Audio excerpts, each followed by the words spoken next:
오늘부터 사사기를 마칠 때까지 저는 매우 불편한 이야기를 전해야 합니다. 아마 내일이나 모레의 설교에서 그 불편함의 클라이막스를 만나게 되겠죠. 성경을 통틀어서 제게 있어서 가장 불편하고 피하고 싶은 어떤 그런 본문이 아닐까 싶습니다. 강해 설교는 이런 본문을 피할 수 없잖아요. 피할 수 없으면 즐겨라. 이렇게 되진 않겠지만 사명감을 가지고 전해보도록 하겠습니다. 오늘은 사사기가 마무리될 때까지 펼쳐질 불편한 이야기 중에 먼저 그 서막이 되어줄 19장 1절부터 3절까지의 내용을 보면서 교훈을 받아보려고 합니다. 1절을 다시 읽어드리겠습니다. 이스라엘의 왕이 없을 그때에 에브라임 산지 구석에 거류하는 어떤 레위 사람이 유다 베들레헴에서 첩을 맞이하였더니. 오늘 본문은 에브라임 산지 구석에 거류하는 레위 사람을 조명하며 시작합니다.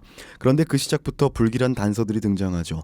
계속해서 저와 사사기를 함께 나눠오신 분들은 이제 레위 사람이라는 말이 어떤 신분을 나타내는지 아실 겁니다. 레위 지파는 제사장이 될 수 있는 지파입니다.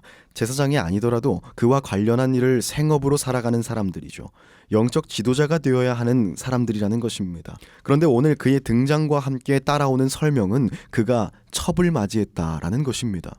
적어도 사사기의 기록에서는 첩이라고 번역된 히브리어 펠레게시가 일부 다처 사회에서 정상적인 아내를 지칭하는 말로 쓰이지 않습니다. 오히려 합법적으로 결혼한 아내와는 대비되는 개념으로 사용되는 것입니다.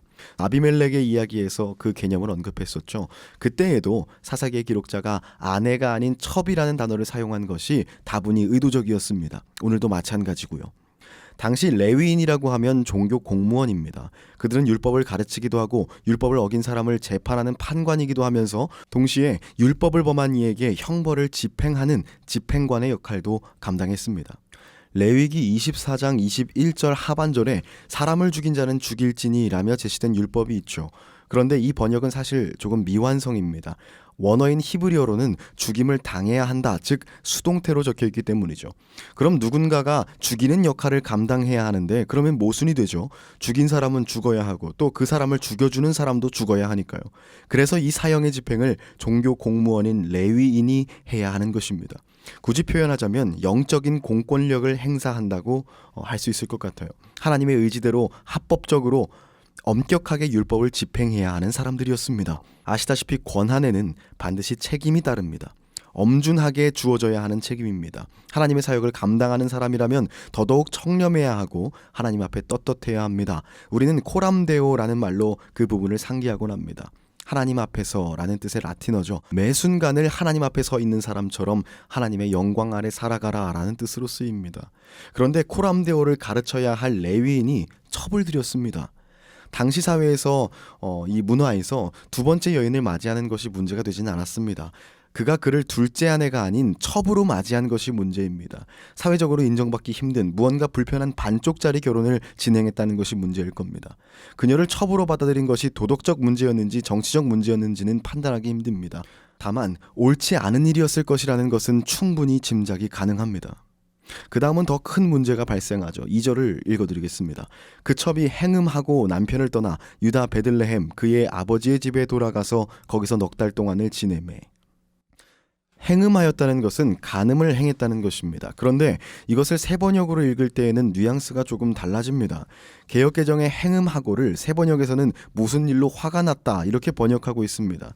저는 이게 이상하게 여겨져서 다른 목회자들이 어떻게 설명하고 있는지를 좀 찾아봤습니다. 그런데 어떤 목사님께서는 행음으로 번역된 자나라는 히브리어 단어에 화가 나다라는 뜻이 있다고 설명하면서 세번역을 지지하면서 강해하시더라고요.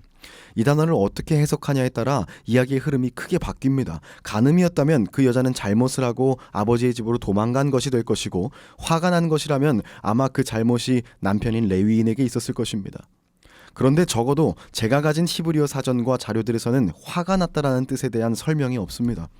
그래서 컴퓨터에 성경 데이터베이스를 통해서 검색을 해봤는데 구약에는 자나라는 단어가 82번 등장하고 그 절들을 제가 하나하나 다 살펴본 결과 모두가 부정적인 뉘앙스로 쓰였습니다. 창녀나 음란의 뉘앙스로 쓰이고 있고요. 창기, 창녀, 음행, 행음, 음란, 기생과 같은 단어들로 번역되고 있었습니다. 조금 더 축소해서 사사기에는 이 자나가 6번 등장하는데요. 그 역시 모두 음행에 관련된 부정적 묘사로 쓰였으니까 저는 레위인의 첩이 간음을 해서 친정으로 떠나게 됐다는 것으로 보는 것이 옳다고 생각합니다.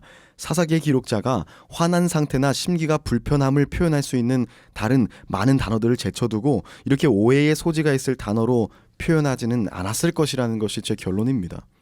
제 해석대로라면 이렇게 해서 레위인의 첩은 음행을 하고 친정으로 피신한 것이에요. 왜 피신을 했을까요? 레위기 20장 10절에서도 명시되듯 간음한 자에게 내려지는 형벌은 사형이기 때문입니다. 그런데 3절은 아주 이상한 모습을 우리에게 목격하게 합니다. 그의 남편이 그 여자에게 다정하게 말하고 그를 데려오고자 하여 하인 한 사람과 나귀 2마리를 데리고 그에게로 가매 여자가 그를 인도하여 아버지의 집에 들어가니 그 여자의 아버지가 그를 보고 기뻐하니라. 간음한 자는 죽여야 합니다. 그것이 당시 하나님께서 주신 율법이었어요. 그리고 앞서 말했듯 그것을 집행해야 하는 사람은 레위인입니다. 그런데 지금 이 레위인은 마치 나는 예외야 라고 말하고 있는 것 같습니다. 다정하게 말하고 그녀를 다시 데려오고자 했다고 합니다. 남에게는 엄격하고 자신에게는 관대한, 요새 말로 내로남불, 내가 하면 로맨스, 남이 하면 불륜, 이런 이상한 잣대를 꺼내오고 있는 겁니다. 이스라엘 공동체에서 하나님의 뜻이 펼쳐지도록 전하고 바로잡고 하는 것이 바로 그의 역할입니다. 그런데 그 칼자루를 쥔 본인은 거기서 살짝 빠져나와 있습니다. 자신들이 가르치는 성경의 원칙과 본인의 삶에 큰 유격이 있는 거예요. 거리가 있는 것입니다. 처음에는 작은 균열이었겠죠. 나 하나쯤이야. 혹은 이번 한 번만. 그런데 그것이 그의 삶이 되어버렸습니다. 한 번 벌어진 틈은 결국 건널 수 없는 강을 만들어버렸죠. 그의 삶과 신앙 사이에 조금씩 벌어지기 시작한 틈, 그 틈의 시작은 과연 무엇이었을까요? 이것이 처음이다 라고 말하긴 힘들지만 오늘 우리가 목격한 이야기의 그 시작이 되는 부분은 우리가 유추해 볼 수 있습니다. 일단 1절을 보면요, 그가 에브라임 산지 구석에 거류했다 라고 소개하고 있었죠. 에브라임 산지에 살았다라는 표현은 많이 등장합니다. 어느 지명을 언급하는 것, 이것은 평범한 정보 전달이죠. 그런데 여기서 눈여겨볼 것이 사사기의 기록자는 굳이 구석이라는 말을 사용했다는 것입니다. 히브리어로는 예레카라고 쓰였습니다.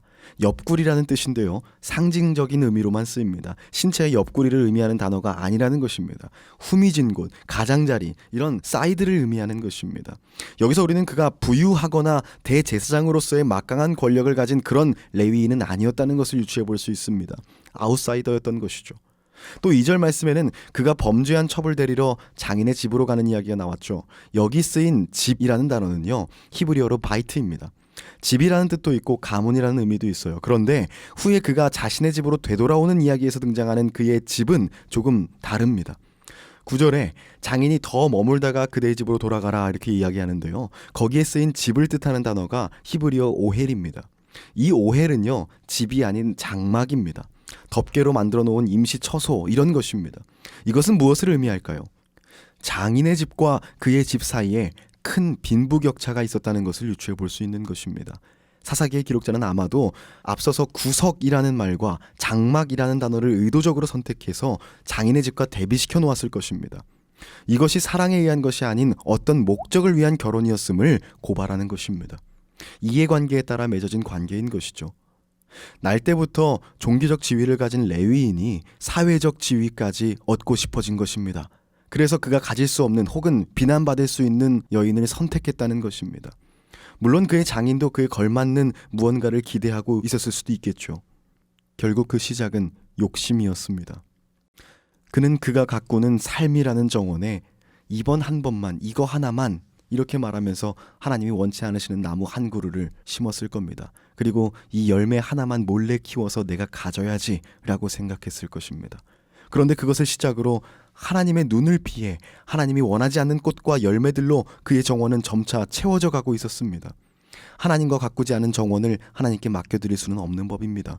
욕심이 키운 자라지 못하는 열매에 대한 고민을 하나님과 상의할 수는 없었을 것입니다. 그러다 보니 그의 정원은 하나님과 상관없는 열매들로 가득 차기 시작합니다. 그 결과 그의 정원은 하나님과는 상관없는 그런 정원이 되어버렸어요. 그 정원이 바로 그의 삶입니다. 그 열매들은 아름답게 피어나지 못합니다. 모양은 갖춘 것 같지만 그 안은 썩고 있습니다. 그리고 거기서 비롯된 악취가 결국 그와 그의 첩은 물론이고 이스라엘 공동체까지 냄새나는 쓰레기장으로 만들어버리는 그 결과를 우린 앞으로 보게 될 거예요. 여러분, 오늘 우리는 한 레위인과 그의 삶을 파헤쳤습니다. 그런데 파헤치면 파헤칠수록 우리 삶이 파헤쳐짐을 느낍니다.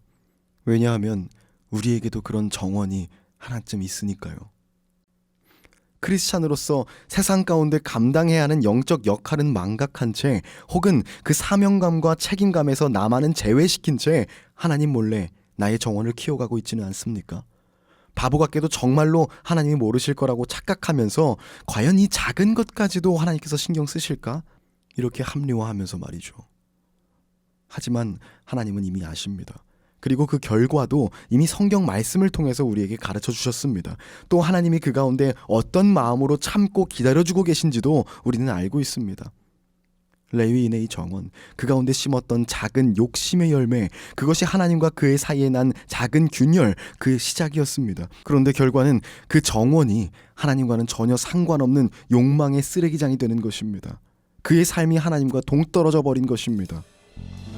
오늘 기도하실 때 내가 하나님 몰래 나의 삶에 심어놓은 열매는 무엇인가? 이것을 고민하고 뿌리 뽑아서 하나님 앞에 내어놓기를 권면합니다. 그 열매는 점점 늘어나고요. 결국 하나님과 가꾸고 있던 우리의 정원, 우리의 삶을 황폐하게 만들 것입니다. 에이, 이 정도는 귀엽지, 나는 괜찮지 라고 생각했던 부분이 있다면 우리 오늘 내려놓읍시다. 그 귀여운 녀석이 우리 삶을 하나님과 상관없는 것으로 만들어버리기 전에 오늘 뽑아버립시다.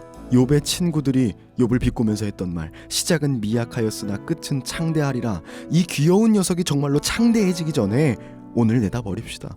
그렇게 오늘 우리는 다시금 우리의 삶을 하나님과 함께 가꾸어가기 시작하는 겁니다. 우리의 삶 가운데 하나님께서 원치 않으시는 것은 그 어떤 것도 남아있지 않게 스스로를 돌아보고 회개하며 하나님 앞으로 나아갑시다. 하나님과 함께 가꾼 열매를 맺는 삶, 그 온전한 복을 누리는 저와 여러분이 되기를 주님의 이름으로 축복합니다. 기도합시다.